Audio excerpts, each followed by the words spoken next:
Leave people who love their bodies, especially women, alone. I know you guys hate fat people, but at this point, it's getting a little bit out of hand. You may be plus size, but your issues don't carry the same weight. Hey, my people. Welcome to what I'll consider the first episode of A Nigerian Perspective. I am the Nigerian and your host, Frank Steven, and today I'll be reacting to some TikTok videos. There are, many brilliant dancers, comedians, and philosophers on TikTok who always have like endless nuggets of wisdom to share with the rest of the world, especially the fat TikTok people. I've come to realize just 5 seconds ago that I'm fatphobic and I have deep-seated hatred for plus-size people. Yeah. Mysterious. I didn't know that, but now it's becoming increasingly obvious. So I will check out some videos that try to point out my hateful mindset, and hopefully when I'm done, I would have gained like 300 pounds, right? All right, let's go to the first video. Story time. I've talked before on this page about how I have severe chronic back pain that I've had since I was like 5 years old, and I have done everything imaginable to try to fix this, including having a breast reduction. Now, that might be hard to believe given that I currently have huge boobs, but believe it or not, 6 years ago I did in fact undergo a breast reduction. When I had my first appointment with my surgeon, she asked me what size I wanted my breasts to be, and I told her that I wanted C cups, which was a significant reduction. And she was very surprised by this. She said, "Oh no, that's way too small. Given your weight, that won't look good on you." And I told her, "I don't care, I'm trying to alleviate my back pain." And she sort of let it go for the time being. Then, on the morning of my surgery, she was taking care of all the final details before I got wheeled into the operating room, and she asked me again to confirm what size I wanted. And I told her again, C cups. And she literally responded the exact same way she did before, as if that conversation never happened. She dove into her whole diatribe about how it wouldn't look proportional and it wouldn't be attractive. And again, I told her, "I don't care, that's not why I'm doing this."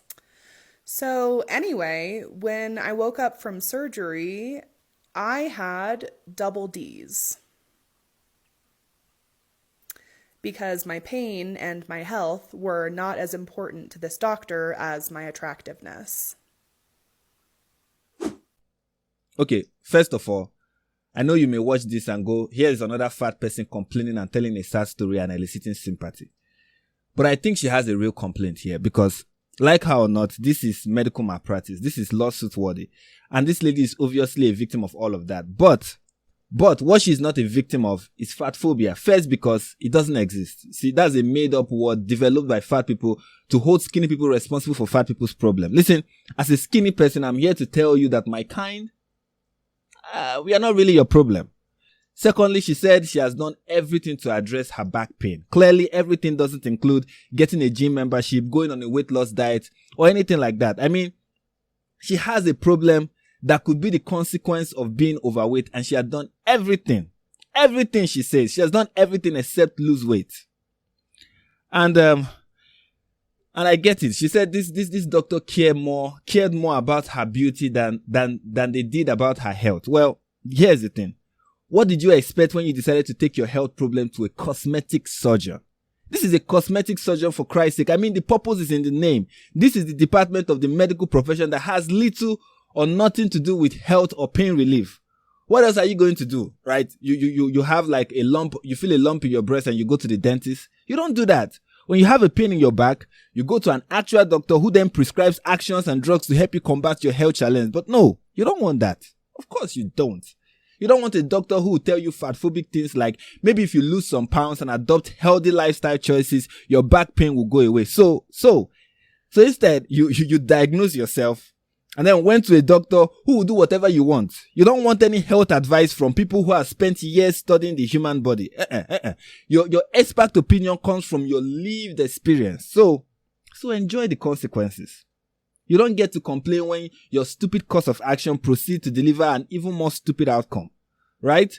My sympathy has its limit. Unfortunately, this is as far as I can go. So as much as this your doctor should have operated on you according to your instruction, yes, he or she should have done that. But this is still your fault, and you did this to yourself because you decided not to go to an actual doctor. You decided to go to a cosmetic surgeon. That is 100% on you. So let's go to the next video. So a few months ago, this girl on Twitter went to a Harry Styles concert, and she wanted to buy a hoodie or a crew neck, and noticed that she couldn't buy it because her size were sold out. All the extra larges, the 1X, the 2X, the 3X, they were all sold out, right? And, you know, she went on Twitter and she complained about how she hates that skinny people buy up all the plus size stuff. And, you know, the skinny Harrys got super mad at her because how dare a fat person be upset that her size is sold out? How dare a fat person be so upset that a bunch of skinny people bought her size? And I noticed, well, it's nothing new, but, you know, I noticed this over and over again. A fat person would go and complain about how their size is never there. And skinny people would get super angry that a fat person expressed their feelings. And it's just because skinny people hate fat people. No shit. It's nothing new. We know this. It's something that we just found out. They hate fat people. But they love buying their clothes. Skinny people buy the hoodies and the huge sweatshirts so they can get that baggy effect, but they wouldn't buy like the tights. The tights most definitely got to be their size, you know? And it bothers me because skinny people they have everything, you know? When you go into the mall, 95% of the clothing stores are for skinny people. Half of the stuff in the stores only go up to like a size 6? Like, it doesn't even have 16, and I'm a size 16.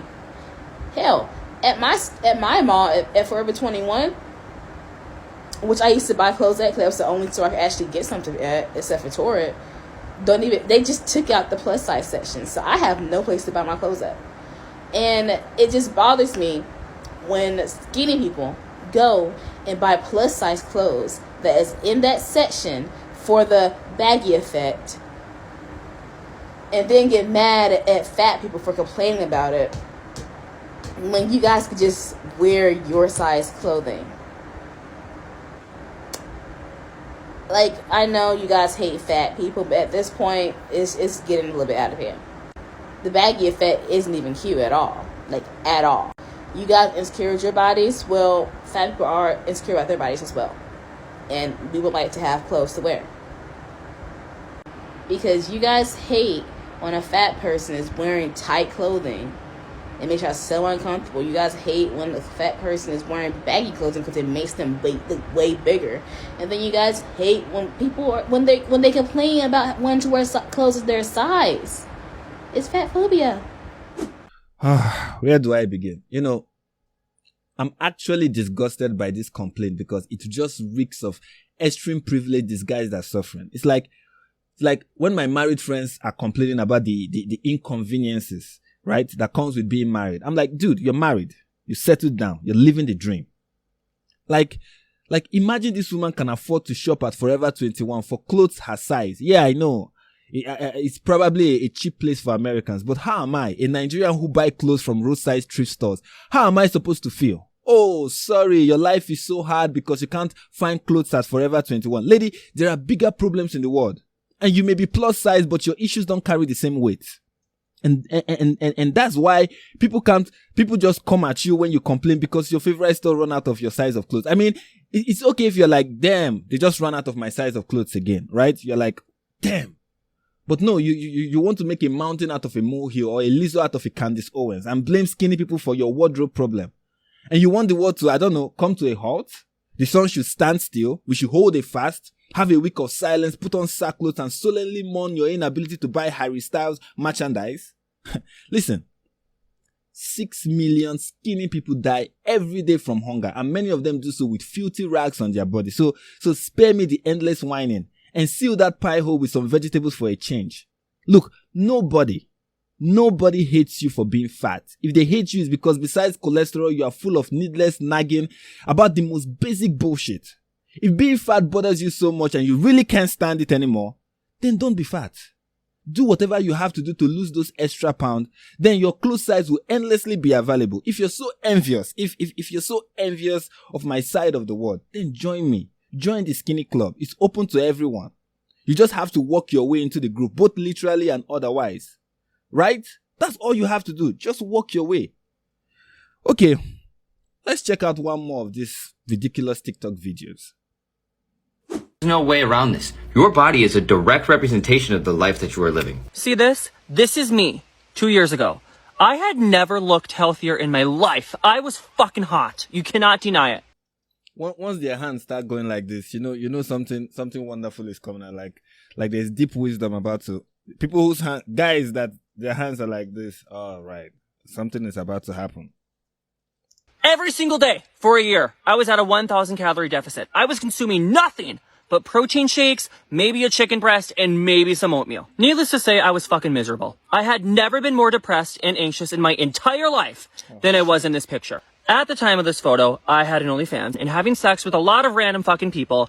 And while we love sex here and we're sex positive, for me, that promiscuity was a result of deep insecurity. To me, men wanting to see me naked meant I was worthy. I needed their permission to like my body. Even with my body looking conventionally healthy and conventionally desirable, that was not a result of me being healthy. Because bitch, I was not healthy in any way. Where I was mentally, emotionally, and yes, even physically in this photo was by no means healthy, baby. And I sure as hell was not happy. Today, right now, I don't look like that, okay? I've gained quite a lot of fat around my face, my belly, and my ass. And yet, I am mentally and emotionally happier than I've ever been. I am still very physically active, but just not in that restrictive, obsessive way that I was in that photo. Lately, the only time I really struggle with mental health is when I'm reminded by privileged little brats like you that I'm not allowed to be happy and confident because my body doesn't match your idea of what is healthy or acceptable. I'm reminded by people like you that I'm required to hate my body until it's back to what it was 2 years ago. And then just like that, I'm thinking I should just start starving myself again. I should start working out 7 days a week and just fix this problem. But then, thank God, I recall just how fucking depressed and sad I was when my body looked good. And then I realized, you know what? I'm fine. My body has just never looked conventionally super healthy without very unhealthy habits. Not everybody is made for it. You are not a nutritionist, you are not a physician, you know nothing. All you have to base any of your baseless opinions off of is your experience with being a privileged, skinny white boy. So please, cut the pseudo-spiritualist bullshit and leave people who love their bodies, especially women, alone. Just because you've convinced yourself that you know everything does not mean you do, because you don't. Bye. Oh boy, oh boy. You just have to sprinkle some of the, regular keywords. You can't complete your ridiculous thought process without mentioning privilege, white, and boys. I mean, where do I even begin? Jesus Christ. Dude, you were depressed. Not because you were in good shape. And you know it. Your healthy and handsome friend wasn't the reason you had mental issues plaguing your life. And nobody is suggesting that being skinny is like going to miraculously erase all the problems in your life. Like some people have low IQ and lack critical thinking skills like you do. And being shredded isn't the solution. How do you expect your life to be in order when you are on OnlyFans? Dude, you are having sex on camera with anything that moves. Like, that is the recipe for a myriad of mental health issues. See, one of your many issues was, and it still is, depravity. You have what the Bible calls a reprobate mind. And such a mindset houses a constellation of extreme moral and mental problems that staying fit can't solve. And that is why in the Bible you hear Apostle Paul saying something like, bodily exercise profited little, but godly exercise is profitable unto all things. Like, do you understand what that means? It means, make no mistake, being overweight is a problem, but it's not the only problem that a person may have. Like, it's like fixing a laptop. You thought the problem was just the battery. Now you are changing the RAM, the hard drive, and other hardware, or you are updating some drivers and software.